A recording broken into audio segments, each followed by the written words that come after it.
পাহাৰ বগাই বগাই উঠি আছোঁ ওপৰলৈ, মানে মোৰ যিহেতু এনেকৈ পাহাৰত উঠা অভ্যাস নাই, বহুত কষ্ট হৈছে। চাওক, ফোপাই ফোপাই ওপৰলৈ উঠিছোঁ। নুঠিলেওতো নহ'ব ন। আহিছোঁ বান্ধৱীৰ ঘৰলৈ, মানে মোৰ বান্ধৱীৰ ছোৱালীজনী তুলনি হ'ল। আজি 4দিনীয়া নিয়ম, আৰু এইফালে এজনীক পূৰা কামত লগাই দিছে কুঁৱাৰ পৰা পানী উঠোৱাত। মানে মোৰ বান্ধৱীকেইজনী কামত পূৰা এক্সপাৰ্ট, আৰু ৰৈ নাথাকে, পূৰা কামত লাগি যায়। মইহে খালি ভিডিঅ' কৰাত বিজি হৈ আছোঁ। কি কি নিয়ম আছিলে সকলো কৰিলে, মানে নিয়মবোৰ আমাৰ ফালৰ দৰে নহয়, নিয়মখিনি বেলেগ বেলেগ। সেইকাৰণে চাই ভাল লাগিলে। দেখা নাছিলোঁ আগতে এইবোৰ নিয়ম।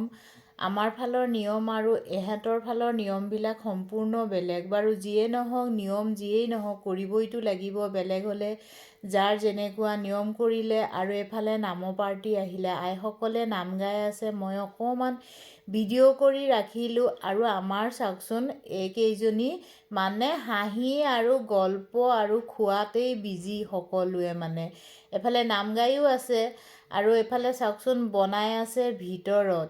বাৰু যিয়ে নহওক, এইটো কি দেখা পালোঁ জানেনে? বাপৰে বাপ, ভয়ে লাগি গ'ল দেখা পাই। চব কৰি মেলি খাবলৈ বহি গ'লোঁ। ধুনীয়াকৈ খালোঁ, একদম চুচি বাচি খালোঁ দেই। খাই মেলি আৰু এতিয়া আবেলি হ'ল, ঘৰলৈতো আহিবই লাগিব। আৰু চাওক, পাহাৰ বগাই বগাই তললৈ নামি আহিলোঁ ঘৰলৈ। Bye bye.